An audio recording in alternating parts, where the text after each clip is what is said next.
2000 ml yazıyor, 2000 ml. 2000 ml değildi lan. 250 testo, 400 limon.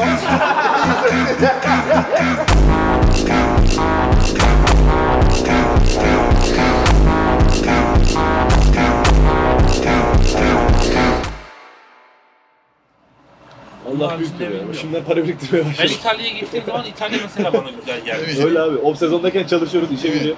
Yoğunlaşıyoruz. İtalya güzel gelmişti onun. Bir de İtalya ben kart aldım diye beni orayı sevdim ben ya. İtalya. Evet, hoşuma gitti orası ya. İtalya. Kartı ben de alsam ben de seviyorum İtalya'yı. Abi En bilmiyorum sevdiğim ama yer genel olur. olarak çok ülkeye gittik biz yarışa. Hem insan olarak da böyle bir ortam olarak falan böyle daha güzel geldi bana İtalya. Bir de sen İtalya'da Michel Criso'yla yarıştın ya. Enteresan bir olay yani. Sen abi mesela şimdi biz yani son 3 senedir falan böyle kart mevzusu çok dönüyor ya. Çünkü artık sporcular yavaş yavaş oluyor. Mesela 5 sene önce de yarışıyordun sen, 5-6 sene. O zaman böyle kart falan filan konusu geçiyor muydu? Yok oğlum bizde Kartı olan nerede? mı? Evet. Kartı olan yoktu zaten. Bir de nasıl diyeyim sana? Hani O böyle zaman hayali bile mi yoktu yani kart alalım falan diyen yoktu mu? Yok oğlum. En büyük hayal Avrupa ve Dünya şampiyonu olacak Aynen, milli takımla aynen. gittiğin zaman. Evet. En büyük hayal O oydu. zamanlar çok fena klas ama. Tabii. İşin Ama tap noktası oydu. o dediğin nak yarışı falan o zaman da yurt dışı yarışları zirve noktalardı. Fazla giden yoktu. Sert geçiyordu. Sonradan onlar popülerliğini kaybetti. Hani diyorum ya pro sporcu dedim mi bizde memlekette var mıydı falan hani Aynen. o Ya pozisyona zaten- düşüyorduk biz. Zaten kart verilmiyordu ki. Öyle mi? Normalde NPC gibi bir şey yoktu. 2018'de Sadece ayrıldı dünya ama. şampiyonasına gittiğin Aynen. zaman orada galiba overall olduğun zaman bir Evet. tane kart veriyorlar. Aynen. Evet. Yani dünya şampiyonasına gideceksin, bodybuilding'de overall olacaksın Nasıl öyle yani? kart alıyorsun. Milli takıma gittiğinizde Evet, mi? orada Tabii, olabilir. aynen orada. Karar Orada da federasyonlar birdi ya. Evet. Ha. 2018 Haziran'da ayrıldı federasyon. Ha öyle mi lan? Evet, evet. NPC Oradan sonra başladı ayağı o NPC farklı. olayı. Yoksa yoktu öyle bir NPC, şey. Elite Pro onlar o zaman ayrıldı işte. Sonra Final Elite Pro bitti zaten. İşte o 2 sene bitti. daha varlığını devam etti. O bitti. Şu an Elite Pro çok popüler değil zaten. Hiç Hiç popüler o bitti. değil. NPC. Bir tık daha alt klas NPC falan. asıl konu yani. En çok o şey ön planda. Ama şimdi diyorum ya biz nerede ya biz hani bizim zamanımızda olimpiyaya gideceğiz. Hayal lan hayal bile değil yani şaka. Ne anlatıyorsun? Anladın mı yani şaka. Amerika vizesine başlamak bile hayal yani. Yani anladın mı yani olimpiyaya gidecek işte yarışacak iş falan bizde. Öyle bir şeyler hiç yoktu. Aynen. Yani. Aslına baktığında sektör nasıl gelişmiş bak değil mi abi? Burada ilerledi. İşte geçen o daha yönden. demin de şeyi konuştuk. Mesela bundan 5 sene önce falan hani böyle sponsordur, supplement'tir falan filan hayaldi yani. Onlar ya. yok dediğin Çok gibi bir garip tane ya. ürün verdiler mi Aynen, seviniyorduk. seviniyorduk yemek yani. atıyorsun. Şimdi O zamanlar öyleydi. Ne yapıyor? Tarihi geçmiş ürünleri alıyorduk. Güzel veriyorlar. Supplementlerle Almıyor, gidip ben evet. ucuza alıyordum İşte bu o da arada. var. Yani onlar vardı. O zaman bir de bu kadar gene çeşitlilik de yoktu.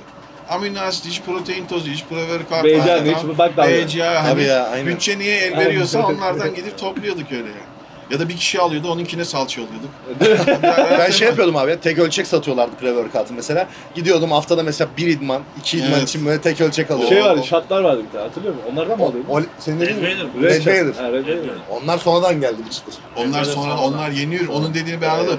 Kutuyla alamadığımız için salonda açık Aynen, satıyorlar. salonda böyle Şimdi salonlarda 5 liraya muhabbet falan kalmadı. diye. Aynen. 5 lira 10 liraya onları satıyorlardı. Protein bar satıyorlardı falan. Aa, evet. Neler. Ama şimdi geldiği nokta çok bambaşka. Tabii bence iyi bir şey ama sektörün Sektör büyümesi. çok iyi. Burada iyi ya. Bunda daha da iyi olurdu. Yani Türkiye aslında kaç yılından beri var oğlum bodybuilding. Yani federasyonun kuruluşunu geç, onun öncesi hani hiç 91 kendileri yılında gidiyor. mı kurulmuş? Federasyon 91. 91'in öncesi de Tam 91 senin doğum yılın abi bu arada. Bir bağlantı olabilir. Aynen, yok o var. Yarışma mı geliyor? Onun öncesi kendileri para toplayıp öyle gidiyorlarmış yurt dışındaki Evet, yarışlara. evet. Gene aktif yarışanlar var. Onlar kendileri gidiyormuş. Hani federasyon falan yok. 3 arkadaşız biz. Biri bize önderlik ediyor.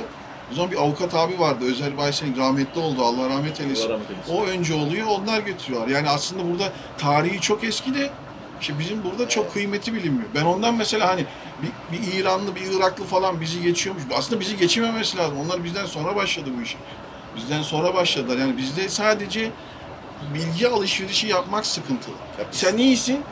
Hep kızma, hep kendini, anladın mı? Adam yediği şeyi bile saklıyor baba. Hani benim hocam da anlatıyordu mesela, abilerim. Artık ama öyle değil abi. Şimdi artık daha şeffaf. Tabii ya, eskiden bilgi yokmuş ki abi. Ben mesela Hakan Hoca'yla olsun, Serdar abiyle falan konuştuğum zaman hep yani adamlar mesela yurt dışı yarışında backstage'de bakıyorlar. Mesela Kim ne yiyor? kim ne yiyor onu not alıyor. Mesela onu yiyor. Anladın mı ya? Hep deneme yanılma falan. O öyle. Şu an sektör çok hızlı ilerliyor ya. Bence çok güzel bir şey aslında bakarsa ya. ivmesi de çok fazla ya. Bundan bir sene sonra şu anki halinden daha katlı daha iyi olacak. İyi yani bizden sonraki jenerasyon için de iyi yani. Tek sıkıntı böyle gelişirken ekonominin kötüye gidiyor. Evet o sıkıntı. Bence aslında çok daha iyi olabilir zaten aslında. Evet yani Ekonomi- şu zaman ekonomi iyiyken yaşasak mesela Çok iyi olur. o zaman neler olur yani. Çok daha iyi Ne olur. işte o Dubai'dekilerin yaptı işte. Onlarda Aynen. para da var. Aynen. Adam birden sektörün önüne geçti. Tabii. Salonu, yarışçıları. Adam yarışçı transfer ediyor ya. Evet, evet. Öyle bir şey olabilir mi? Oluyormuş Futbola abi. döndürdüler iyice. Aynen Düşün, öyle abi. aynen. Adam yarışçı transfer ediyor ya. Hani- Oksijencim. Evet abi. Hani gidiyorsun onun adına yarışıyorsun. Orada çalıştın. Oksijen var ya abi 8 kat, ben Kuveyt'tekine gittim 8 katlı. Her katında bir kol, mesela kol katı, göğüs katı, Asansörle değil mi? asansör, en alt katında saunası, hamamı, mücadele her şey var, havuzu. Ama böyle bir şey yok. Mesela biceps ya kaç tane hareket yapabilirsin? Salonda 100 tane hareket var. İstediğini yap yani. Vay anam. Şov işte. Biraz Şov- şov. Şov mu? Ulan öyle şov Can Kumar. Ben sana bir şey söyleyeyim. Ben Şov gittim olsun. ya oraya. Her harekete girdim. Hepsinden birer set Birazcık yapıyordum. saçma oluyor abi o da Hepsinden ilk birer başta set alışman çocuk lazım. Biz abi Hangisini biz yapacağını Dubai'ye karar gittik abi. veremiyorsun. Ben geçen de gene gittim Dubai'ye. Mesela 8 tane yani sırf bir hareket mesela çekiş 8 tane sırt hareketi var. Gene gittim lat pull down yaptım ama Kafam karıştı hangisi yapacağım? alışamam. Bilmiyoruz anladın mı? Evet, Alışmışız cable'la Doğru. çekmeye. Oraya bir gittik cable devam. Böyle bir sıkıntı. O adamlar alışmış tabii yani. Ben senin o story'ini izledim kanka. Evet. Letpool'dan çekiyor ya, dedim lan mal ya. O kadar dedim şey var. 8 tane sırt hareketi. Yapma var. anladın Lat pull mı? down Yapma. Ya iyi sektör. Gelişiyor. Sen yarış konusunda konuştuk Harun abiyle. Belki bir ufak yarış patlar mı? İş evlendikten sonra Senin yarışmanı isteyen çok net bir kitle vardır. %100 eminim. vardır bekliyorlardır ne çıkacak diye. Aynen, Civcivi çıkacak. Bekliyorlardır da ben de merak ediyorum. Senin boy kaç abi şu an? 1.73 falan yani 70 Klasik sınırın kaç acaba? Sen Oğlum, düşemezsin. klasik düşük mü? İmkansız, Yazık lan imkansız. bize. Klasik. Yazık oğlum bize. Çok kolay olmaz. Yani Yok çok abi, kolay olmaz. 85 falan. Evet. Çünkü belin ince ya o yüzden öyle düşünüyorum. Klasik fizik 85 falan ister. Yok abi imkansız. 85 mi? Sen zaten 85'ten az ister. Kısa benim boyum oğlum. Yok abi 85 verir elbise. Yok 85-86 falan o civarlar senin Ama boyuna. aç kaldıysa işte o zaman. Yani gerek yok abi, sen zaten klasik fizik Yani falan bir de yapma. zaten Direkt gerek hardsın yok. sen, hard body'sin. İşte evet. 212. 212 burada oğlum. 212'ci burada ya. Ben 212 men's klasik open her şeyim var. Bisikletlerim ben. Sıvı gibisin her kalıba. Şöyle bir open patlatsan çok iyi olur ama abi ya harbiden. Ölmeden yapabilirsek, Bacakları, ölmezsek denerken bacakları zayıf diyordun, çalışmıyordun. bacak yapmıyordum ben. Şu an yapıyor musun Şimdi abi? yapıyorum. Ben bir mide kanaması geçirmiştim. Çok geçmiş, ben Allah biliyorum razı abi. olsun. Ondan sonra başladım. Çünkü o halsiz düştüğüm zaman bacaklarım hiç taşımadı beni ya. Öyle mi? Yürümekte falan çok hani kuvvet de yoktu. Onun korkusuna öyle başladım. Hani yapıyorum da ben Gelişiyordur illa Ya, ki. değil mi?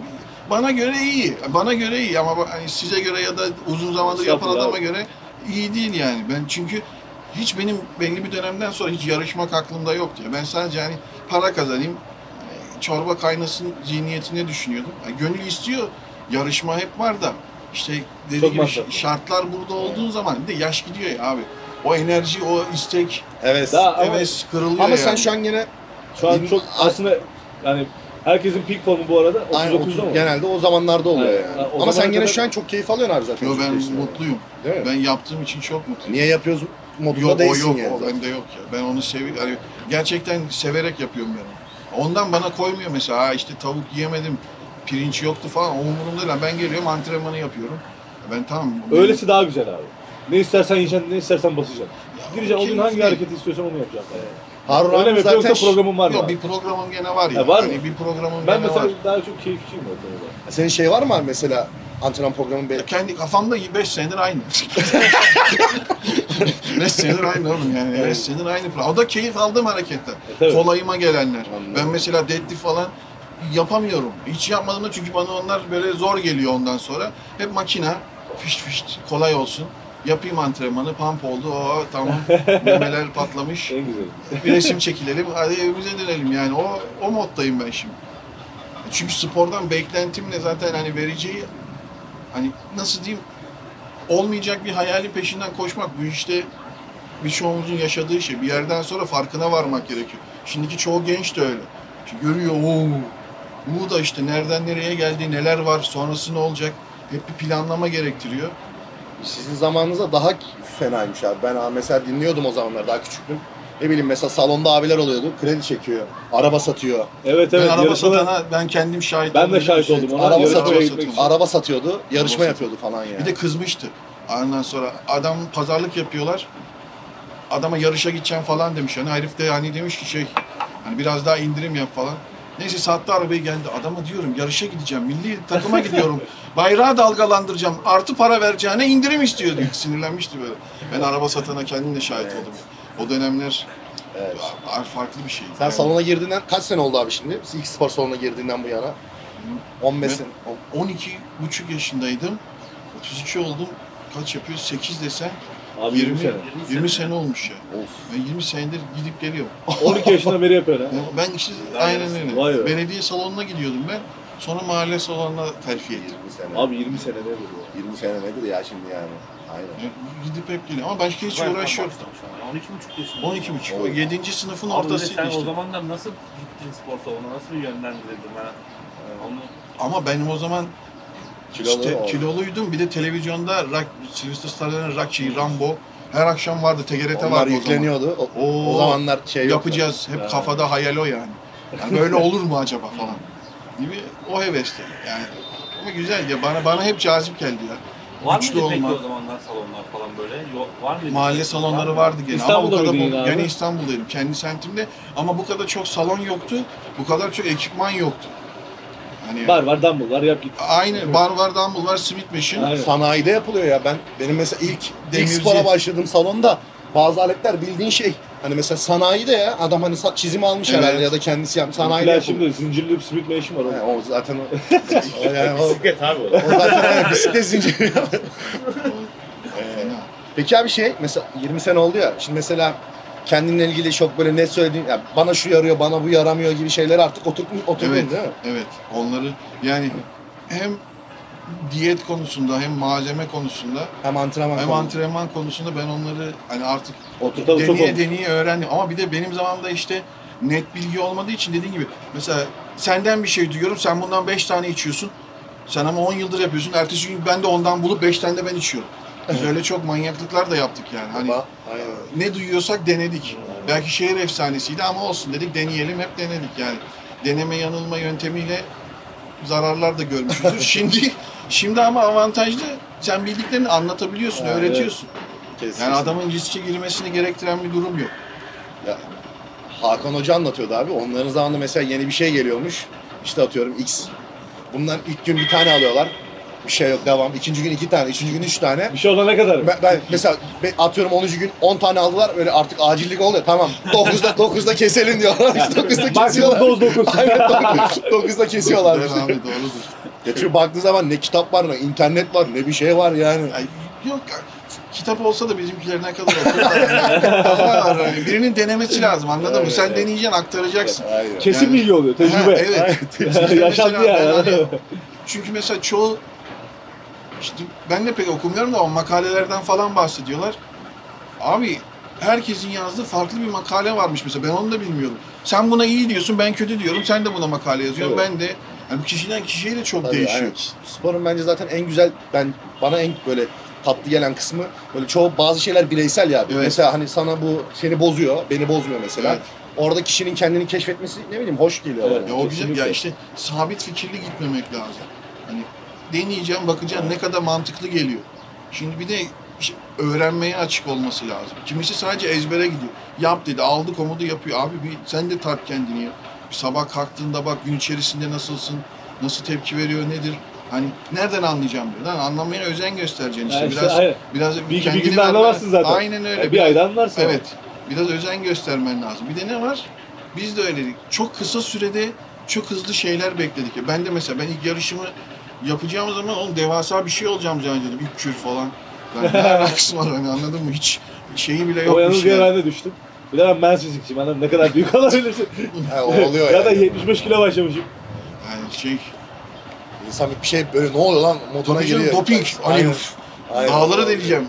Aynen bir anda böyle sanki 3 katına 4 katına Evet, çıkacağım şimdi aynen. öyle bir dünya yok yani. Öyle bir dünya yok. Ya şu an hala bile o yanılgıya düşen tonla insan var ya. Zaten şu an bence en Muzeri. büyük sıkıntı En orada büyük ya. sıkıntı o ya. Hani işin emek kısmını çok şey yapıyorlar yani.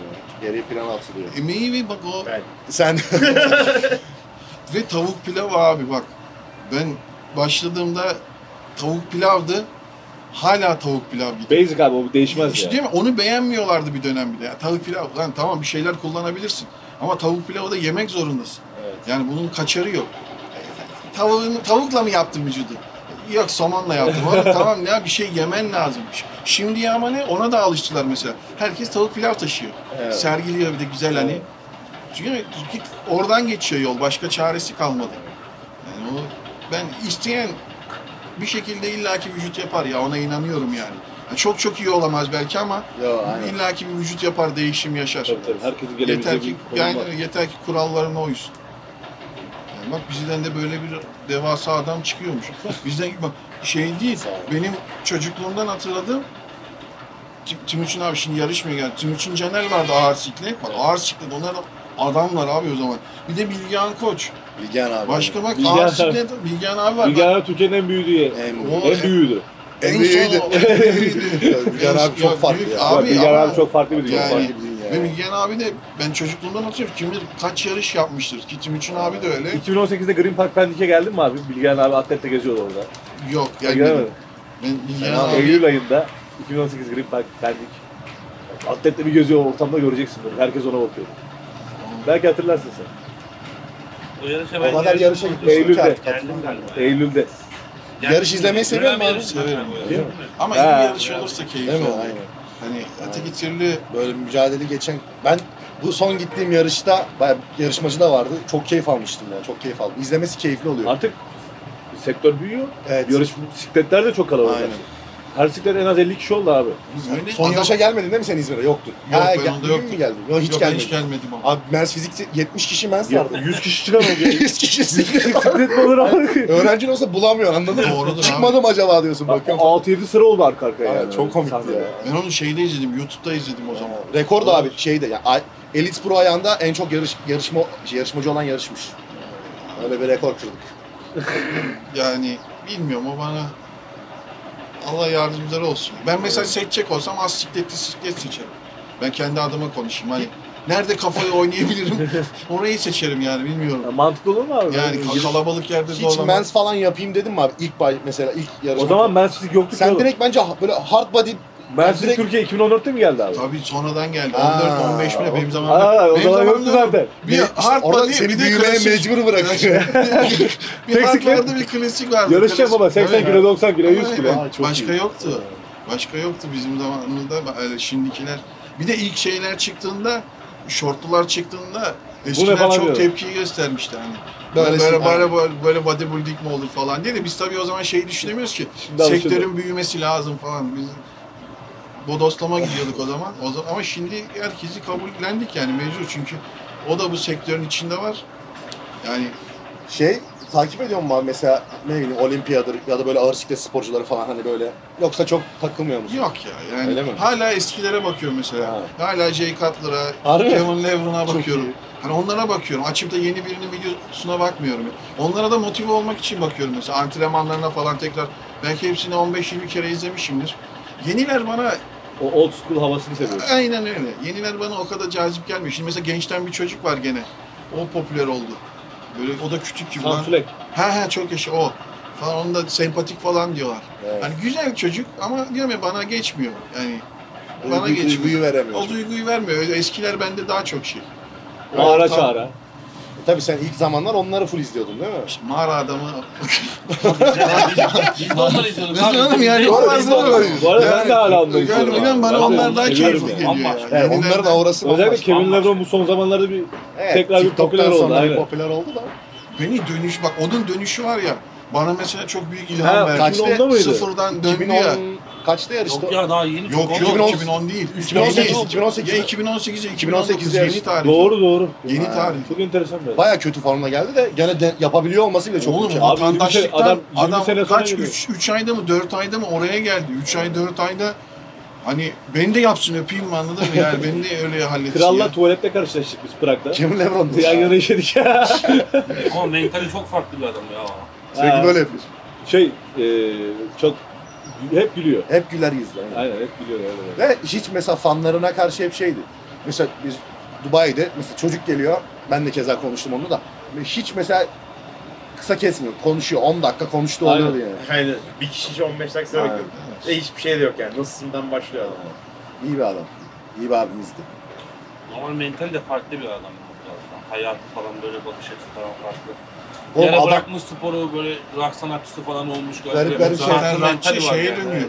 Oyunculuğa dönüyor. Evet. O televizyon, dizilerde ya da işte filmlerde oynamak Monika çok Adam'ını oluyor. geçemeyince. O Abi abi o. müziklerinde videolarında kendi müziklerini kullanıyor kanka adam. Kendi bestelediği Ha. falan. Aynen. Garip bir adam. Oğlum onun da efsane midir bilmiyorum. Ben birinden duydum. O mesela yarış bitiyor, Aynen. bırakıyor her şeyi. Gitarcılığa devam konserler. 6 ay 0 antrenman. Aynen öyle. Öyle mi? Ondan Aynen. sonra yarış var. 6 ay gitarı Aynen. bırakıyor. Yarışına hazırlanıyor. 6 ay 0 antrenman, 0 ilaç. Hiçbir şeye bakmıyor kanka. Kesiyor 6 ay boyunca. Sonra son 6 ay yarışıyor. Yarışmaya hazırlanıyor. Demek ki o 6 ayda free geçmese dayı. Ne olacak? Daha 3 ne ay, olsun 3 ay, oğlum? 3 ay mola verse. Daha ne Daha olabilir? ne olsun 3 ya? ay mola verse. Belki Ronnie'yi düşünsene. geçecekti. He. Onu iyi geçemez.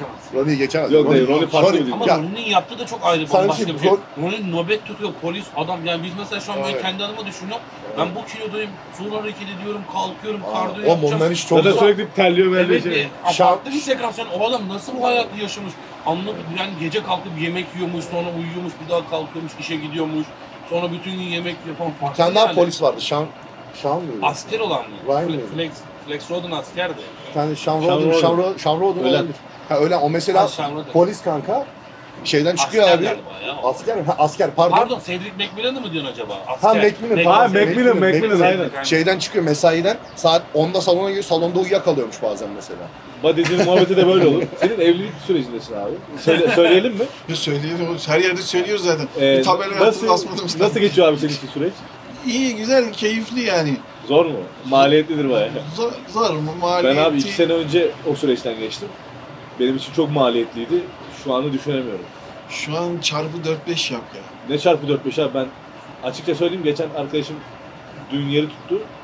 Abi kelle başı 1500 lira falan diyorlar. Yani Oğlum biz düğün yeri Ya tutuyoruz, nikah atıyorum yapacağız. Düğün yeri 200 kişilik yer tutsan 200 bin lira gibi böyle bir garip bir 300 fiyat bin lira çıkıyor. yapıyor. Ne 200-300 bin lira fiyatlar yapıyor. Evet. Ben 20 bin liraya falan tutmuştum ayıklı sene. 300'e Doğrudur. 300'e 2 tane Anladın mı? amatör Böyle olimpiyat 600 yapılır. kişilik, Ama- 600 kişilik yer tuttum ben. 300'e 2 tane amatör olimpiyat yapılır kanka. Bence, Tabii, bence tabii. hiçbir manası yok. Kanka zaten. düğünler falan Hiçbir fena. manası yok. Allah yardımcı Bence olsun de abi. nikah Amin. daha mantıklı ya. Ya biz Hiçbir manası yok. Nikah bas geç abi. Evet, Nikah- abi, nikah, gerek nikah yok ya. inşallah. Hayırlısı. Nikah. Allah hepimize ailesine Yengen hiç Amin, spor amin. falan öyle bir şey yapıyor, antrenman yapıyor o da. O resim öğretmeni esasen. Sağ olsun o da antrenman yapıyor. Güzel. Yani o yönden de anlaşabiliyor. İyi, keyifli yani. Abi. Huzur olsun, gerisi mesele tabii. değil yani. Zaten Beraber antrenman yaptığı birisi var mı abi? Tek mi takılıyor? tek yapıyor. Öyle mi? Partnerle yapmayı sevmiyorsun. Dönem dönem oluyor. Sizde oluyor mu bilmiyorum. Bazen biri olsun diye arıyorum. Bazen tek olmak daha şey geliyor bana. O ruh halimle alakalı galiba ya. Hani Muhtemelen abi. çünkü bazen uzun süreli yaptığım arkadaşımdan bile sıkıldığım oluyor ya. Yalan yok hani. Ulan tek olsam kulaklığımı taksam diyorum hani şeyleri, anladın mı? Hani bırak Yani beni. o moda da girmek güzel oluyor Yani, bazen. yani doğru bazen diyorsun. onu da istiyor canım. Bazen biri olsa diye bakıyorum ama hep dönem dönem değişiyor yani. Ben bir de şeyi çok merak ediyorum abi. Sen kardiyo yapmıyorsun değil mi hiç? Yok, Sen kullanmıyorsun. yok hiç yapmadım ya. Ama şimdi Çok garip değil mi? Mesela, ama Yarışma zamanlarında Peki, yarışma falan- zamanı adamı hiç yağlı Hiç mi görmüyor. yapmadı? yok reis. Ciddi Allah misin? Allah. Ben yapmadım. Ya. Yarışma zamanı. Bir ilk yarışımda yaptım işte. O da Abi çok sonra iyi. bir daha yapmadım. Eskiden abi kardiyodan ziyade hep karın çalışırlarmış. Sen de mi öyle yapıyordun? Yok ne karın oğlum? Kardiyo yapmayan adam karın yapar mı? Karın daha Kardiyo zor. niyetine karın yapıyorlar. Yok ben onu da görmedim. Bizimkiler abi bisiklete çok biniyorlardı da Ama çok Evet. iyi kuruyordun. İşte aç mı aç kalıyordun kalıyorsun çok? abi işte. Çok Aa, mu aç pirinç, kalıyordun? tavuk tabii. Hiç mi yani mesela hatırlıyor musun ortalama hazırlıktaki gramajlarını falan? Hiç- Sıfır falan yapıyor muydun hiç? Yok sıfır yapmıyorduk. Biz de en düştüğümüz bir çay bardağı pirinçti. Bizde tartı yoktu o zaman. Bir çay bardağı ölçüye pirinç, bak abi. yarım su bardağı, bir su zaten 2 su bardağıyla başlayıp sonra kademe kademe düşüyorduk en son bir çay bardağına kadar. O da zaten bir çay Sen bardağı de pirinç evde bir tane değil. pirinci bir gram tartacağım diye kafayı Yok, Bir çay bardağı zaten 100 gram bile etmez büyük ihtimalle. İşte doğru, yok etmez ya. Etmez. Etmez abim. Ne? Çünkü bir su bardağı o kadar 50 ediyor. milyon Çay bardağı ediyorsun. mı? Maksimum 75. Sen Çay kaç bardağı mı? dedin? 100 etmez dedim. 100 etmez. Bence Bence 50 70, falan. 50-70 falandır bence. Su bardağı 170 civarı falan geliyor. 150-170. O da 180 yarısı falan kadar Sen gelmez. hangi su bile. bardağına dolduruyorsun oğlum? Su bardağı dediğin şey zaten bundan biraz daha büyük oluyor. Bu maksimum 100 gram alır ya pirinç. Bu mu? Aynen. Hayır oğlum bu 200 gram alır. Bu 200 180. gramdan fazla Hayır alır. Abi ben almaz oğlum. alır abi 200. ben net eminim. Abi net bu videonun sonunda evde deneyip Bir şey koyacağım. diyeyim, ben denedim abi. Bu 100, Oğlum 100 alır. 200 gram almaz bu. Alır, lan. alır. Abi ben Çok onu ne için denedim? Ben bir öğrenci bana öyle ölçü istemişti benden. Sırf onu şey yapmak için denemiştim. Bir su bardağına 180 gram Evet gelmiş. 170 civarı falan geliyor diye biliyorum ben de eminim. Ama bu su daha bardağından büyük abi. Bu 200 alır. Bu 200'ü geçer. 220 Sen şu an falan. mesela gram mı yazıyorsun abi peki öğrencilere? Gram olarak. Ben de herkes Gram öyle yazıyor yazıyor. çünkü herkes abi tartıyor şimdi. Sen kendi mesela Olmayan- sabah gram mı ölçüyorsun? Yo. Göz kararı. Öyle mi? Yani göz kararı böyle koyuyorum. Su. Hani yapmıyorum ki lan ben pirinç. Ne yaptım? Yaptığım zaman da öyle Yaptığım yapıyorum. zaman öyle yapıyordum ama yani yapmıyorum şimdi ya. Ben öyle kalkıp pirinç yapayım falan. Ben ekmek kızartıyorum. Ekmek Canım canı mesela çekiyorum. tavuk pirinç çekmiyor mu abi? tavuk pirinç kimin canı çeker ama? Sen dışarıdakini Un çekiyor kapalı da. pilavcısına giderim. Ha ona giderim ama öteki türlü çok yani pek Margarin aram yok. olacak işin içinde. Ama Olacak güzel, abi. güzel kayıyor Olacak. da ya. Dışarıdan güzel yedi. Kayıyor kanka. Fast food en sevdiğin fast food ne abi? Burger falan cart o kasadan. Sen kebap seviyor musun gibi? İskender falan. Kebap severim ya. Şerbetli tatlı sevdiğine %100 biliyorum. Evet, evet. O konuya hakimim. Evet. Seni takip ettiğim Şerbetli zamanlarda tatlı onu severim. biliyorum. Daha iyi. Şerbetliye daha acı. Ya ben yemek pek ayırt etmiyorum ya. Yalan yok hani. Ne varsa hep yedik hep yiyoruz. Devam ediyoruz yani. Değil mi? Hani yarışacak adam için dikkat edilmesi lazım. Biz de şimdi böyle diyorum da bizde de öyle. Yok açlıktan size olmuştur büyük ihtimalle. Ben açlıktan uyuyamıyordum mesela abi ya. Sabah bekler mi insan kahvaltı yapacağım Abi diye? ya Evet, ben evet, evet. kahvaltı yapabilmek için erkenden yatıyordum. Kahvaltının Ama hayaliyle uyuyor. uyuyabilirsen iyi, uyuyamazsan kötü. Kahvaltının hayaliyle uyuyor. Anladın mı? Uyuyamıyorsun gibi öyle duruyorsun. Ölü bir de abi anladın mı hani? Bir de sizin zaman, şimdi senin yarıştığın zamanlar, gerçi senin zamanında da yoktur ilk yarışlarda, sende de yoktur gerçi. Ne bileyim tatlandırıcılar, ice cream, Yok ice mu cream oğlum nedir? bizde tatlandırıcı o aspartan şey. Yaşların Ha, kullandığı. aynen, Takita, aynen. takita. Onu neye atacaksın ki zaten ya? Sakarin Ha diyor. sakarin çok yaşa. Sakarin, Sakarin, sakarin. oğlum bize. Starbucks'tan gidip bir de Anneannemden stevia koyuyordum çalıyorduk. ben de. Bizde Starbucks'ta o zaman stevyaları Aynen. böyle bedava veriyorlardı. Gidip oradan araklıyorduk onları hani evde bir şeyin içine atarız diye. Aynısı ben de yapıyordum. Yoksa başka şey yoktu ki. Şimdi ne? Şimdiki diyete hani oluyor mu peki sizce samimi söylüyorum hani sonuna doğru kesiyor musunuz yoksa? Şimdi pirinç unuyla, tatlandırıcılarla sonuna kadar gidilir Ben mi? normal- Ben gidemiyorum, bu Ben gidebiliyorum. giderim. Ben abi. normalde Her yere hiç Beni giderim. bozuyor kesmiyorum abi. mesela Son çok. yarışlarımda hiç kesmedim. Emre Hiçbir şey fark son etmedi. gün bile yiyor, bu da son gün. Ben bile. de Aynen. Ben yiyemiyorum mesela, bozuyor Hiçbir beni. şey fark Bozuyor. etmedi abi. Yani bize de mesela bize bir ay kala falan kolayı falan kestirirlerdi. Çünkü o tatlandırıcılı şeyin şeker olarak algılanacağını söylüyorlardı bize o zaman. Beyin onu öyle algılar diye sulandırıyordu bu sefer. İlk yarışlarımda ben de kestim. Ben ilk yarışımda son bir ay sadece pirinç, tavuk, zeytinyağı. Başka Evet, hiçbir şey bizde de tüketmedim. öyleydi. Hiçbir Bizde de şey. Bir öyle. de salatalık falan işte. Ama sonra yavaş yavaş bir daha bence şeyle Abi de keyif alakalı aldıktan biraz ya. özür dilerim. Biraz kas kütlesiyle falan da alakalı bence Evet. bu şeyler ya. Yani Olabilir. çok ufak olduğun zaman birazcık daha dokunabilitesi fazla oluyor. Evet. Bence büyüdükçe bunları tolere edebiliyor diye Eyvallah. düşünüyorum. Senin biraz daha büyümen lazım. Çok bilmem lazım. Evet. Buradan onu Teknolojiden anladım. çıkınca Ben yiyebilirsin. çıktığım zaman yerim ben de kanka. Bilmem lazım. Okumuş adamın bu işle ne işi var? Anam avradımız. Onu biliyorum çünkü. Kendim videoda demiştim bir kere. Abi valla işte son dönem beraber Tayland'da video çekmeye falan başladık. Ben zaten okul odaklıydım. Ya full hani okul merakım vardı. Derslerim falan iyiydi, çalışıyordum. Sonra baktım, ne bileyim, devam ediyor dedim, salayım. Okula saldım bu arada. Yok ama saldın ama diyorum sen o zaman zor bölüm okuyordun ya. O İngilizce ile ilgili İngilizce mühendisliği kalmış aklımda. Ne, kaça takayım? Sen şimdi gene laf yapacağım bana. Ha? Nerede ben dokunayım. Takım elbise giyebiliyor musunuz? Abi ben denemedim hiç ya. Sen denedin mi? Ben Peki sen- baktın mı şu an? Yok. Ne yapacaksın? Mecbur diktireceksin. Diktireceğiz. Sana da olmaz, diktireceksin. Penguen gibi oluyor oğlum. Çok kötü oluyor. Hayalimdeki gibi olmuyor. Evet maalesef abi. Emre Baş sitelik takım bak. Ha o güzel. Evet. Yani onun sınırı geçmeye başladı gibi bir tık. O da özel diktirdi ki. Bir tık şeyde yani. Ya da ağır yarışma diyeti yapacaksın. Öyle evleneceksin. Böyle kupkuru gideceksin yani. Pasta yiyeceksin damarlar. Ama gülmüyorsun. Düğünde hiç gülmüyorsun. Tanımazlar ki lan. Akrabaların çoğu tanımaz. Aynen. Tipin değişti lan derler bu kim? Bak. Abi aslen İstanbullu musunuz? Yok Kastamonu. Benim doğma büyüme burası da annem babam Kastamonu. Siz olimpiyaya mı hazırlanıyorsunuz? Evet abi bizim olimpiyat. Sizin olimpiya vardı pardon.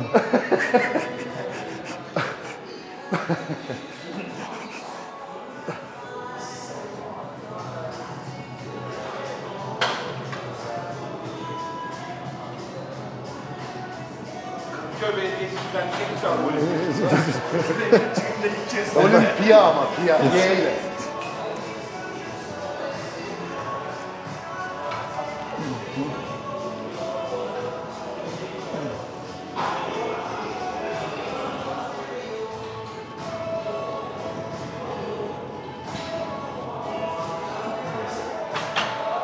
Tamam, giriyorum direkt. Olur. Selamünaleyküm. Şu an mesela ağır olmuş olabilir yani. Çıtır ağır mı diyorsun? Deneyim. Yoklayayım. Çıkarttım direkt. Yoklayayım çıtır.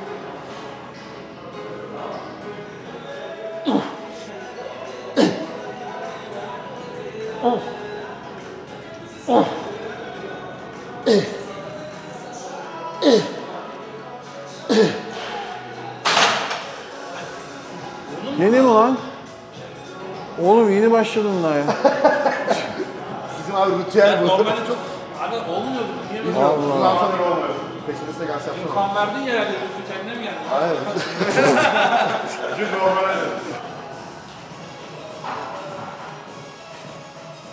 Şimdi dediğini anladım. Çok yukarıda ya. Çok geri çekiyor beni de. Şey yapamıyorum.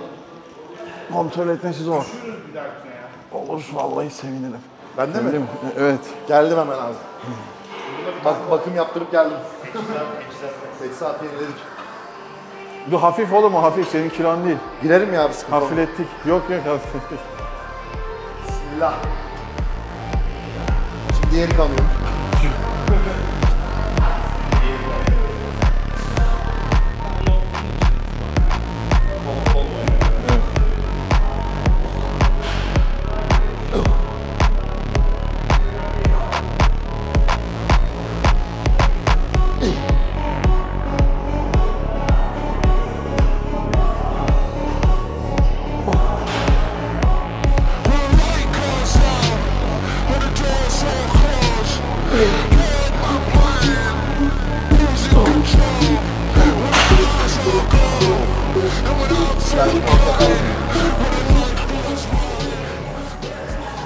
Bundan sonra direkt pres değil mi? Bundan sonra pres var. Üst göğüs pres. Sonra fly'da açış yapıyorum. Sonra bir normal düz bench press yapıyorum. Bitiriyorum. Sonra triceps, biceps. Triceps önce sonra biceps yapıyorum. İki Tertemiz. triceps bir triceps. Tertemiz. İki arkaya bir ön kol yapıyorum.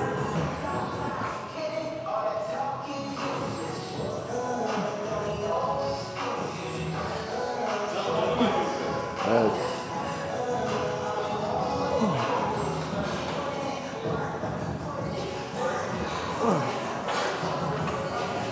Şimdi ya şöyle yapacağım.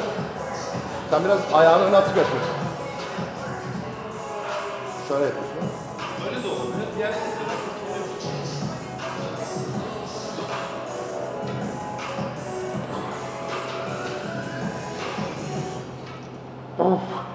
Ama bunda çok öne çıkmadan sanki daha iyi hissediliyor gibi. Geniş cable olsa ben de öne çıkıyorum da bu dar ya. Bunda yakın oldun mu daha iyi vuruyor.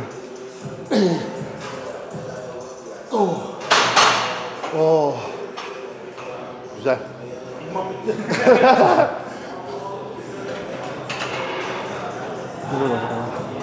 Kan verdim ya, pump'um düşmüş. 2, 3. Kan giremiyor şu an. Hadi hele. 5. 4 yapalım. 2 ısındık, 4 bir set daha yaparız bitiririz. O başka gezegenden oğlum. En sevdiğin bölge ne abi çalışmayı? Kol. Kolu severim. Kolu daha en çok kolu severim ya. Çok kolu seviyorum. Ama omuz da seviyorum. Bak önceden hep göğüstü. Şimdi omuz Kolla kayıyor. omuza kayıyor şimdi. Trapez falan yapıyor mu abi hiç sen? Yok hiç ekstra yapmıyorum ya. Onu alıştırmadılar çünkü beni hiç. Bir de hep açışlar. Anladım. Ekstra böyle trapez için hiçbir şey yapmadık. Bas hadi. Var dayı daha. Güzel. Öyle mi? Pump nasıl? Bir tık hafifletin. Kan verdim ya pump. Sertlik biraz azalmış. Acı var ama. Aynen. Daha önce hiç yapmış mıydın böyle presten önce? olur mu ya? Öyle mi? Yani çok yaptım ben. Hatta ben uzun zaman hep böyle çalıştım. öyle olmuyor diye. Ha önce.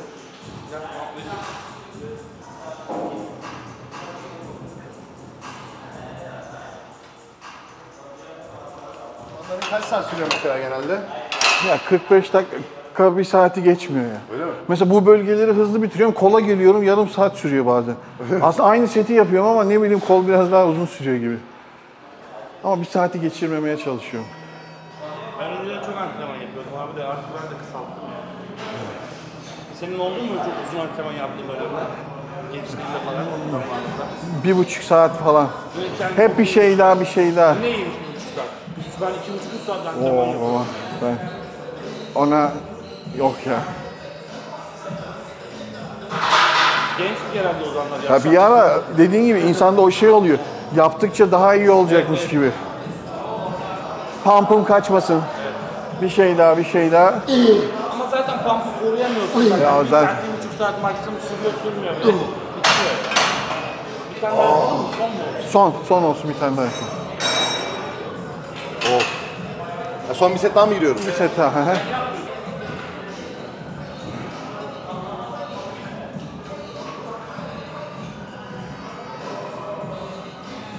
Harun Akboz'u. Yani senin yan dönüşleri çok seviyorum. Hep onu görüyor. Aklıma Bir ara- double bicep. Zaten. Dubai'ye iş için mi gidiyorsun, keyfine gezmeye mi? Abi şöyle Ha, çok sık gitmeye başladın oğlum hani. direkt komple gideceğim. Aa. Ya şöyle yılın belli bir zamanı orada olup belli bir zaman burada olacağım. Hadi hayırlısı olsun. Pres makine de Ha, olur, üst ben pres. hepsini varım. Direkt makine yapalım. Böyle. Makineden gidelim hiç. Hangi üst Ağırlık- pres yapacağız? Yani O da var bak. makine Abi. Yo, şu da var. O da olabilir. Kolay gelsin. Bu üstte vuruyor mu? Normal daha da yine vururuz. Ya böyle. Direkt şurada hamur sistemleri var ama sen ona sığamıyorsun değil mi? Yok. Oğlum bu omuz pres amına koyayım. Değil de. Yok dayı. Bunun omzuna geliyor oğlum. Ben abi- Ön omzuna vuruyor oğlum. Bence ne yapalım biliyor musun? Oğlum bu shoulder press ya bence. Olabilir ya da direkt incline simitle yapar mısın abi? Olur ben Tamam simit çalışıyorsa simite gidelim. Bildiğimizden şaşma. Tamam. Alright o zaman. Alright. Ben kovarım onları. Şaka tabii. Üstüne daha ne ekleyeceğiz oğlum sonra? Ne yapıyorsun? Direkt kurt takıyormuş abi. He? Ne 40 oğlum? Tamam bunları ısınayım abi o Tamam zaman. ısın sen, biz de sete gir, ben sete girerim. Ben setimi yaparım. Ben 10 takıyor zannediyorum ya. Hadi Furkan.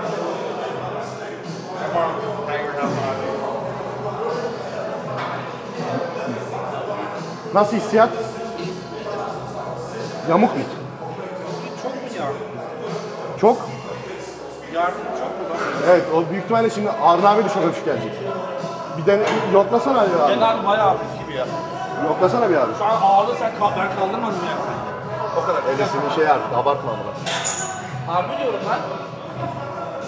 Nasıl abim? Hafif. Yani tabii. Şey gibi değil. Okey mi abi? Yok ben okey ya. Tamam. O zaman 40'la set mi? Şunu çaldım abi. Bunu yapmazsın sen daha ağır yaparsın. Ben de yaparım. Yapacağım. Yok. Yok bunu gireyim mi o zaman?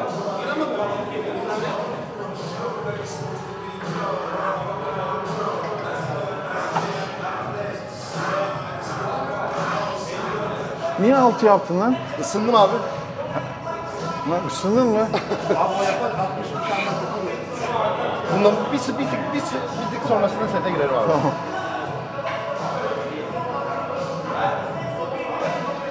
Senin hiç dirseklerin ağrıyor mu abi ya? Aman okuyayım bende de 2 haftadır o başladı ya. Sızlıyor. Artık bir yerden sonra her yerlerinde sızlamalar başlıyor ya. Buradan bu tarafa doğru da vuruyor. Arkaya benim de öyle. Oluyor. Taşıyabildiğim yükü taşımıyor bir de dirseklere baktık. Kaç dakika var sonra? Yok yok oğlum yok biz bir dakika.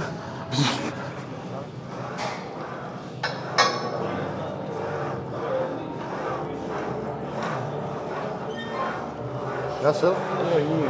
Rahat.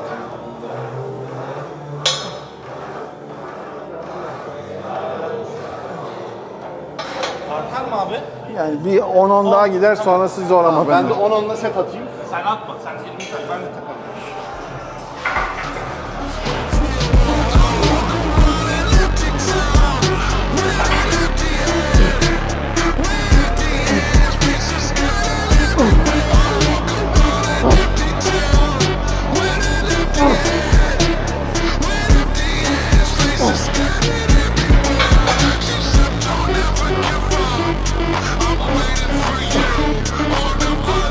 Hamster şey konumumu ayarlayamadı çok. Ya sen bir de böyle duruyorsun işte ya. Böyle, Alışkanlık işte dayı. ben böyle biraz yatarak yapmayı daha çok seviyorum. Hadi bir. Çok rahat. Bas dayı. Bas. Bas kanka. Bas. Bas.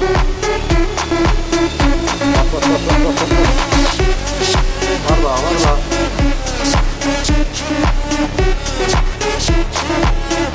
Bas.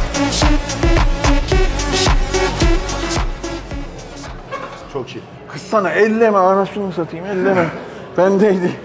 Ben sökeceğim oğlum benim. Sen geçen şey diyorsun ya abi bir yerde.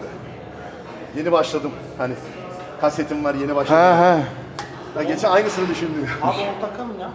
Ya böyle gideyim, bir setiniz daha yok mu? Var mı? Var da Yap var. bence. Tamam, ben ya. onu- Hafif geldi de önce ya. Bir şey olmaz yaparsın. Zaten işte hep bu sebeplerden sakatlanıyoruz. Bir şey olduğu zaman. Yaparsın oğlum. Bir şey olmaz. Yani bence bu seti yap sonra düşürürsün düşeceksen daha mantıklı. Peki.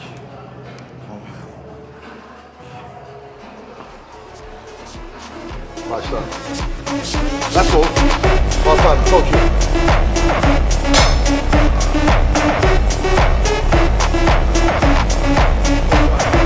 Çok rahat.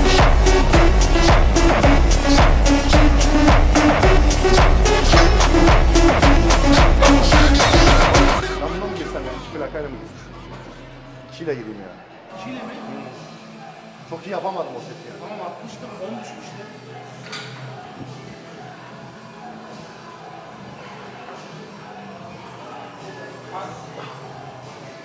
Tam böyle taşlarından gittiler bak.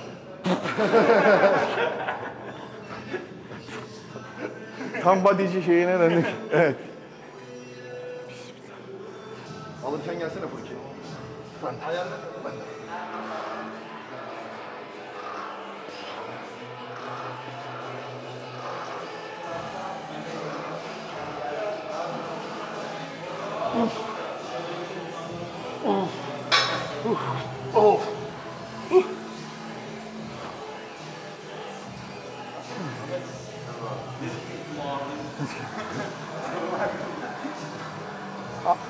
Bununla mı? Ben mi?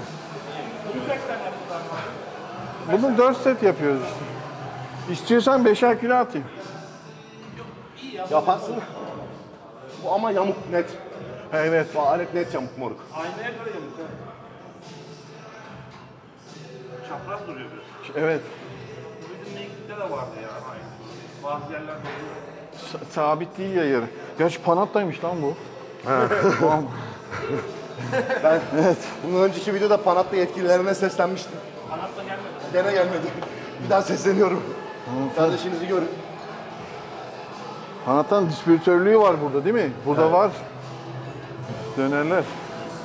Nasıl beğendin mi sana? Çok beğendim abi, çok güzel. kez geliyorsun değil mi? Ben ilk defa geliyorum abi. Hep videolardan görüyorum. Bacağı gördün mü? Yok abi, Arabek beni ilgilendirmediği için galiba. Aslı ama bacağı gördüm. Bacak. Bakarız abi, resim Bakarız, çekeriz, resim bakarız. çekeriz abi. Fotoğrafını çekeriz. Resim çekeriz. Kalk Ne? 20-20 mi abi? Hadi gel Ben de deneyelim misin? sana. Tamam hadi 20 olsun. Son benim zaten herhalde. Hadi abi sen de. Tamam abi. Bu iyi. Çok iyi abi bas. 1. Çok iyi abi. 2. Çok iyi. 3. Maşallah. 4. Çok rahat lan. Evet. 6. 7. Bas abi daha. Son. 8. Ya düşün son sette değil mi? Son sefer. Son sette 8 tekrar yaptı yani. Bir güç var abi ya. İşte bunlarla Kendi salonunda çok ağır çalışmıyor musun? abi? yok. Kimse de yok ya yardım, hani arkada duracak falan. Ondan hep kontrollü. Merhaba abi, hoş geldiniz. Sen de hoş geldin. Hoş bulduk. Orada kim var?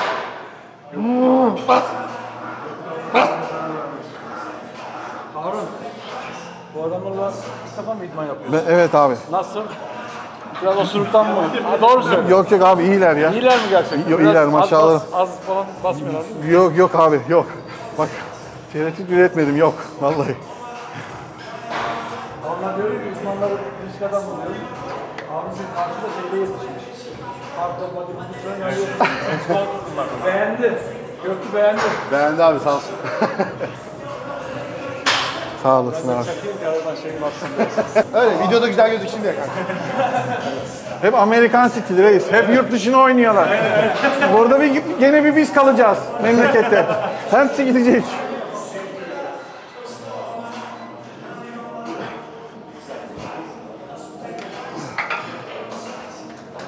Bitti mi senin? Hızlısın. Biceps atmayacak mısın? Biceps at. Öyle mi? Ne diyorsun ya? Emre ne yaptın? Sen ne yaptın abi? Kaç hareket yaptın ya? Ben sizden önce dinlediğiniz zaman ikinci yarıda geçmişim. Vay Allah. Emre sıkıştırılmışım bak. Fast and Furious. Giant set. Giant. Oğlum sen çok dinle. Biz Emre ile bu konuda hiç anlaşamıyoruz abi. İlk tanıştığımızdan beri o çok kısa dinlenir. Ben hep uzun dinlenme taraftarıyım. Son zamanlarda ben de dinleniyorum kanka. Ben birazcık daha sosyalleşmek için geliyorum spor salonuna. Bugün aslında biraz daha dinlenme etmanı gibi bir şeydi benim için. Recovery day. Aynen. Fly, Fly. hocam. Evet abi. Ben de makinen yapıyorum ya. Tabii tabii makine fly'a Makinede gidelim. o bizim dalgayı takarız. Tamam. Yo, siz nasıl diyorsanız ben Ben, uyarım. ben boyum kolları uzun diye Tamam. şey takıyorum. Sana gerek yok abi. Sen direkt Yo olsun nasıl dersin. Ben de öyle daha iyi hissediyorum. Tamam öyle yapalım deneyelim. Emre oyalan bari biraz. Oyalan, kardiyo mardiyo. Yemeğe gelmeyecek misin bizimle? Geleceğim abi geleceğim. Kardo mu? Sizi bekliyorum. Kardo yap. Kardo yapayım değil mi? Sağlık yaşam. Abi çeşitli yok. Yok ya. Hiç alışkanlığım yok. Salata, sebze bir şey yok. Yok abi hiç. Annem evde bir işte bazen öyle fasulye bir şeyler yaparsa yeşillik o giriyor. Salatayla fazla hiç aram yok benim. Valla. Pizzadaki işini yeter abi. Ha işte oradan aldığımız. Pizzanın salatası jeleponi mi neydi lan? Ha celeponi mi ne evet. Jalapeno mu ne? Ha, o da var lan. O da mı var oğlum? Jalapeno. Tamam. Ben yine ısınma tarzı bir şey oluyor. Tamam peki. Harun abi tişört çıkarma zamanı gelmiş abi. Ha yok. Tamam, gelmiş abi. Oğlum ben yarışa gidemiyorum ya tişörtlerini alıyorum böyle. Bak bu da şey ne yapmadın? Harbi ne yapmadın? Bunda Hep var mı abi içinde? var. Bizi güzel bir pump bekliyor mu? Senin yanında bakalım. İçinde.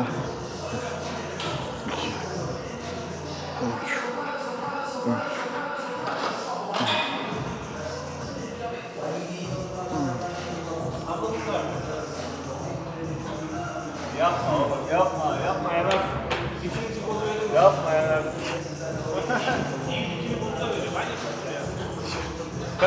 Biraz yukarıdayız galiba. Bir bak ama sen. Gerçi senin boyun onunla aynı. Bak bakayım. Ben yukarıda seviyorum biraz daha. Yok. Da biz kısayız ya. Bakayım onu yapsın nasıl hissedecek. Ya ben de genelde yukarıdayım.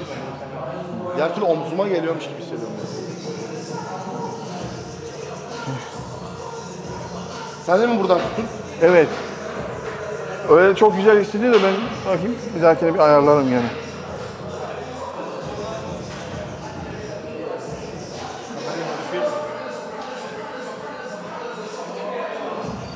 Evet, böyle çek. Veteran oldun yani iyice gitgide. Abi sen set yaptın mı? Ben yaptım. Set mi saydık ısınma mı bilmiyorum da. Göktuğ ısınma saydı. Set de sayabilirim ben. Ben de çok ağır yapmayı sevmiyorum ya. O biraz ağır çalışabiliyor. Tamam. Ben direkt giriyorum. Sen gir abi be. Ben o zaman setten saydım. Onun üstüne ben setten... Oo ne oğlum ya. Ben de yapmam ya. Öyle bir artışım var. Ben diğer türlü hissedemiyorum abi bunu ya. Garip. Benim şu an göğüslerim ne oldu ya? Yeter mi dedi? Yetmez de.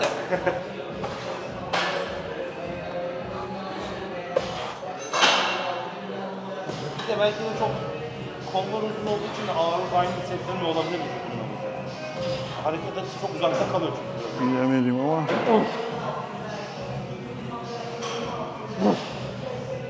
Çok kıyaslanabilir bir vücudu yok. Sen de ben yapayım. Merak et. Yap. Yapmadın mı daha önce hiç? He? Yapmadın mı daha önce? Yaptık da. Dalgaya tutun. O çok daha iyi oluyor. Şuraya. Yok ya öyle olduğu zaman biraz kapatamıyorum. Bu tam yuvarlak çizmene müsaade ediyor. Böyle olunca daha iyi. Evet. Diğeri de düz kalıyor, bu yuvarlığa gidiyor. Ama ağır ha. Onun ağır dikkat et. Gerçi ondan çok işlemez. Bu da çok kuvvetli ya.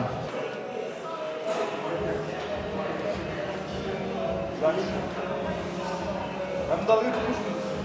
Ya tutmuştu değil mi? Ben şuradan mı yapmıştım? Yo sen de bunda yaptın da tuttun mu hatırlamıyorum. Bununla yapmıştım. Tutmamış mıydı? Bununla yapmıştım. Yani. Kısa takayım abi. Abi biraz hafiflet ya. Yani, deminkini 2 tık aşağısı olur, 2 tık. Ağır yani. Aha, 2 aşağı. 2 aşağısı yeter. Ya böyle ben kesinlikle öyle daha iyi. Şu they have...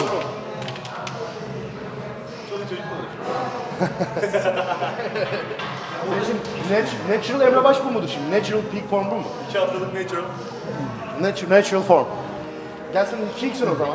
Ben şu an 2 haftalık. Sen o zaman 2 weeks net kingsin. Aynen abi öyle. Evet. Bilmesi gerekiyor. 2 haftalık. Bir ay daha da. Emre emekli oluyor. Detoks. İyiydim abi. Bence iyi. Tatlı tatlı arttırmak daha güzel.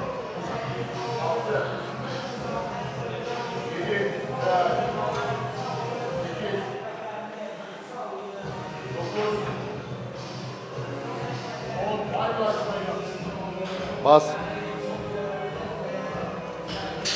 Bas dayı.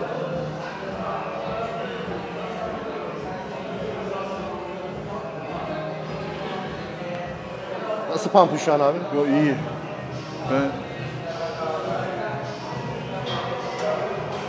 Tek öğünle mi geldin? kahvaltı, börek, Börek mi? Hangi börek? küp böreği, pudra şekeri. Of. Abi ben de çok severim. Sinirimini falan bozuyor mu? Yok çok fazla değil. Hayır, ya. o bozmaz ki. Beni bozuyor. Sinirim bozulsa yapmayacağım. Ama nasıl yaptıkları yağ da önemli. Kalitesiz olacak Kaç ki porsiyon yedin abi? bozmasın. Kaç tane yedin daha doğrusu? 8 dilim. 8 tane. 8 dilim işte o. Ha böyle uzun, parça parça. 8 dilim zaten 2 sıra ediyor abi. He, Helal olsun abi. Pudra şekeriyle değil mi? tabii Çok oğlum. güzel oluyor ya. Öyle çok şahane. Ben sade daha çok seviyorum abi. Ne böreği? Dönemde Unlu küp mamul böreği. seviyor musun abi? Severim. Dereotlu poğaça falan. Bayılırım ya. Sabah En kahvaltısının sevdiğim. Bayılırım. Kral. çayla var ya. Of. Akar. Benim bir videomda vardı poğaça yemeği diye. O bizim çoğu videolar hep öyle ama. Her videoda genelde Çoğu videolar sağlıklı hiçbir şey yok. Sağlıklı hiçbir şey yok. işte dereotlu poğaça Yani. yemeği. Bu saate olabilir varsa. Hayır. Var al gözü. Sende. Yaptı. Sence kaç Emre? Kanka bu 1.75. Ya, il- Yani ama 2 olmadığına eminim. Bende daha büyüğü var. bu 2 kanka. Seninkisi 2,5. Sence abi? 2 litre alır mı sence? Bu bence almaz. Bak şuraya kadar 1. Bence 1.750 falan. Alır lan. 2 alır. Bu ince, bu kalın. Daha uzun ama. Daha uzun. 1.75 bu bak ben sana söyleyeyim kardeşim. 1.75. O Emre elindeki üstü ne kadar? 1,5 değil mi? 1.5. Aynılar işte. Bence 1.75 gibi. Yazıyor mu bir şey? Bence öyle bir İkili bir şey yazıyor şurada. Şurada 2 yazıyor da ne demek bilmiyorum. tarihi falan var abi. Bence 1,5. 2 var da neyin ikisi bilmiyorum. 2000 ml yazıyor. 2000 ml. 2000 ml değildir Şey lan. yazıyor, 250 testo, 400 rimo. Sabır verin kür yazmış bana. Oğlum çok iyi pump geldi ya. Ben de çok memnun oldum. Ah. Senin kanalda bir kol çekelim abi istiyorsan. Ayrıca kol günün var mı? Yok hep ama her antrenman sonu kol var. O zaman sırt seviyor musun? Sırt yapalım. Olur sırta varım. Koyar. 2 arka bir tane ön. Var mı? Ben her antrenman sonu. Ben hep yapıyorum onu. Markası yapıyordum ya. Ha barfix'i biliyordum. Hafif de var. Onu şimdi antrenman öncesine aldım. Hep antrenman sonu yapıyordum. Şimdi öncesine aldım. Sayısı artsın diye bakayım. Kangal yavrusu benim. Benim paddle aldım bir tane. Gördüm. Kangal yavrusu dedim. Allah Allah ya kangalın yavruları böyle mi gidiyor?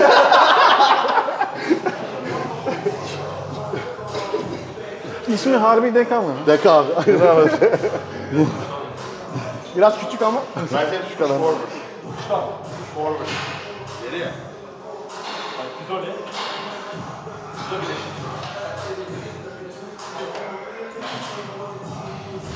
Kaç saat uyuyorsun abi günde? 7 anca ya. Öyle mi? Uyuyamadığın için mi iş olduğu için falan? Yok uyuyamadığım için. Arada çok bölünüyor. Öyle mi? Melatonini de içiyorum. Beni aptal gibi yapıyor. Sende böyle uyku apnesi falan var mı? Var, Horlama büyük ihtimalle, falan. var. Benim aletten al istiyorsan sen de. Ben bir alet koyuyorum, bilmiyorum görmüşsündür belki. Gördün mü Sibop oğlum? aletiyle uyuyorum. Şu konuş, ona da onsuz uyuyamazsak nasıl yapacağız? Yani onsuz uyuyamıyorum ben mesela. Ha işte. Ama onunla uyuduğun uykuyu yani yıllardır uyumamışsındır eğer varsa. Doğrudur da bilmiyorum ya onun. Ha Göktuğ'da. Bende mi Harun abi? Yok sende. Oh.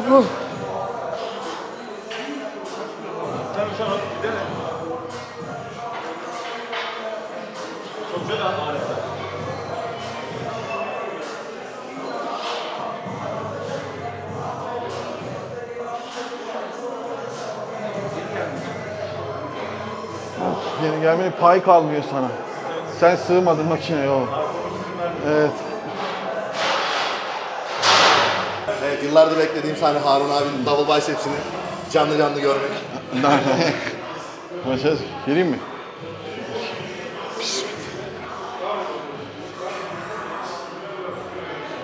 Harun abinin biceps kadar.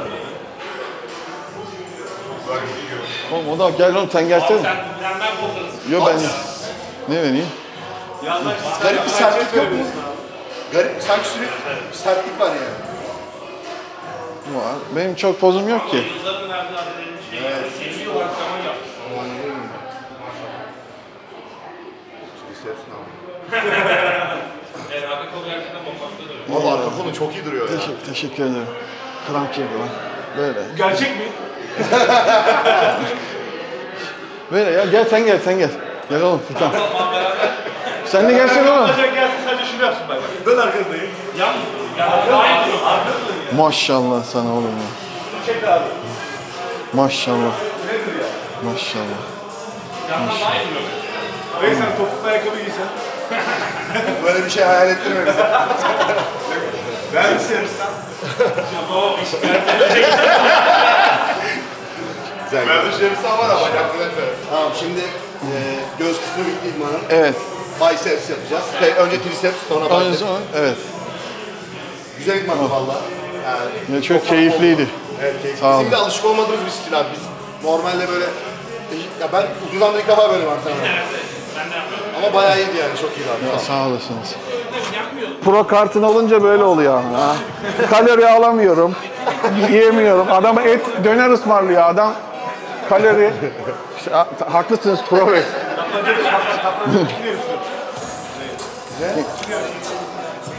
Biz gönlü anlamadım yemeklerden ben. Yok yemeklerini yiyemiyorum. Yani sonra eve gidiyorsun, yiyorsun bütün donutları, kalori tamamlıyor.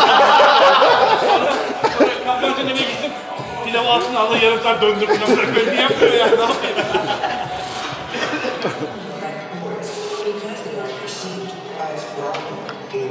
Bacak maçı. Yarın Emre Baş'la bacak idmanı var bu arada Emre Baş'ın kanalında. Harun abi de geliyor. Kim bacak? Harun abi de geliyor bak. Oğlum Benim bacağım tabii. benim acayip. Yemeğe gelirim. Yemek. Ben tek bacak çalışıyorum abi. Tek bacak mı? Genelde sağ bacak çalışıyorum abi. Niye lan? Sakat benim bacağım da. Aa geçmiş olsun ben bilmiyordum ya. Bacakta sıkıntı var abi. Yarın sağ bacak yakamayın. Normal çalışıyorum da sağ daha kuvvetsiz. O yüzden izole çalışıyorum. Sağ bek oynuyormuş abi. Çok karaktersizler ama. Ya da çıkışta göstereyim diyorlar. Sağ bacak. Sağ bacak. Çalışmayı en sevdiğim yer sağ bacak.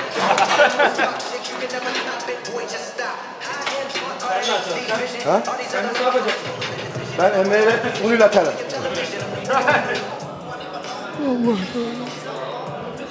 Of. Of. Of.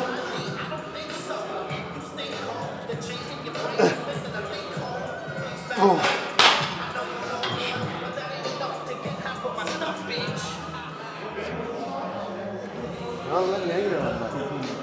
Niye giriyorsun lan?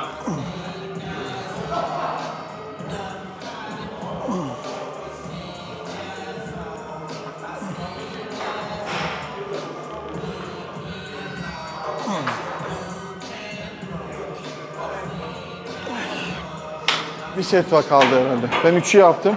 Mutlu musun abi biz de antrenman yaptığımız? Mutlu musun biz de? Mutluyum lan niye mutlu olmayayım? Ben hatta ona dedim siz dedim çok ağır çalışıyorsunuz. Ben dedim bir şey yapamam. yok abi. Normal ya gene. Ya Allah razı olsun. Güçlüsün abi zaten ya bayağı. Abi öyle bir anlatıyor ki. Ya sen bilerek zorlamıyorsun yani. Var da. Tamam. Onları Ya senin ev yakın olsa keşke buraya da idmanlara gelsen böyle ara ara. Bizle beraber tekrar o ruhu yakalarsın abi. Büyük ihtimalle bizde böyle bir 3 ay antrenman yarışırız. siz müsait olursanız haberleşip en azından haftada bir iki gün Beraber gelirim. istediğin zaman her türlü Sevinirim. çok seve seve çok güzel idman yaparız. Allah razı olsun. Aynen abi. Allah razı olsun. Sağ olasın. Ama adamın elinde bir plan var. Ben de çok takılmaz. Dersin. Direkt yarışma Oğlum. kafasına girip. Siz tek tek mi yapıyorsunuz? Tek tek olur bana da olur. Çiftlik sağmayabilirim. E tamam. Sen çiftlik sağır mısın böyle? Sağır. Ben sağır mıyım ya sence? Sağır değil mi ben? Benim için daha mantıklı. Direkt böyle yapılabilir. Sağabilir miyim sence? Dene.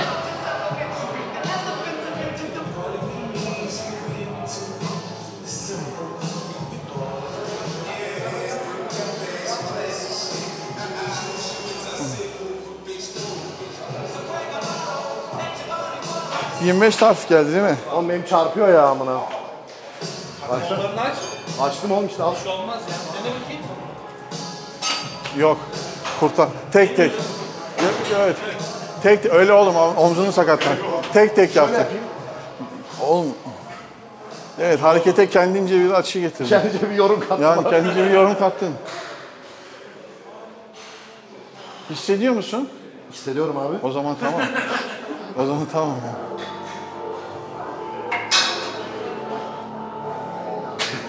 Boyun arkası çok. Oğlum çok garip bir hareket oldu lan bu. Buna isim verebilirsin herhalde. Var mı böyle bir şey bilmiyorum ama. Kulak arkası kör ya. Enseye çekiş. Komik olmayan esprileri yasaklıyorum. Komik olmayan esprileri yasaklıyorum. Bir kalori harcatma bize amına koyayım. Bu adamın kilo alması lazım. Komik espri yapmayın abi. Komik olmayan espri yapmayın. Bu adamın kilo alması lazım. Boşu boşuna kendini yormasın. Zaten yemek yerken yoruluyor. Mesela abi şu an 20 yaşına dönsen 15 yaşına dönsen tekrardan vücut geliştirme yapar mıydın? Yok yaparım. Net. Kesin yaparım. Tabii ki de oğlum. Ben çok mutluyum ya. Sen yapar mıydın? 18 yaşına dönsen tekrardan vücut geliştirmeye başlar mıydın? Başka ne yapacağız ki? Hayata bakış açısı. Doğru diyor. Başka ne yapabiliriz? Başka ne yapacağız? Kameramanlık yapacak. Ya da bir araya çıkmayacak. Ben size ekip kaçıyoruz. Niye? Unuttun mu onu yoksa yeni mi çıktı? Hakkınızda ben gideyim. Harbi mi? Lan bir yemek yeseydik bir şey olmaz ya. Orada yiyecek misin? İşte abi. Söylemişler de sağ. Öyle unuttun mu? Biraz saat geç oldu. Ha.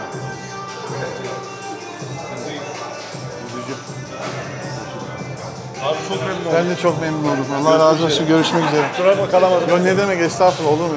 Karakter yapmam. Her zaman.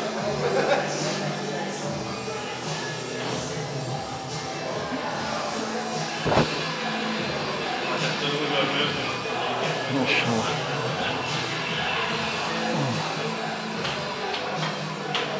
Yarın diz ağrısı olacak ya. Gözümü korkutuyor. Ben daha yapmayacağım.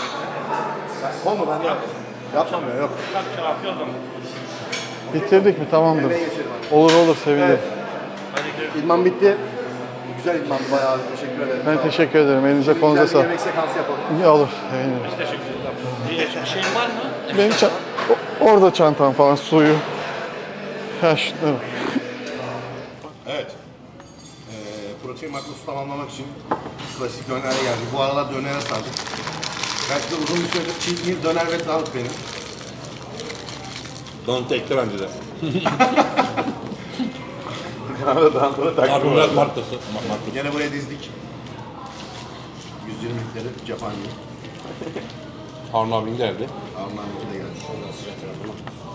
Eksik bir şeyimiz var mı? Ama Ahmet, body sekansı değişir mi? Benimki mix. Mesela burada bugün bunu yememiş olsak ne yiyecektin? Direkt mesela antrenmandan sonra ayrılmış olsak. Şimdi yolda ne denk gelir? Öyle mi? Gene döner denk gelirdi büyük ihtimalle. İnşallah.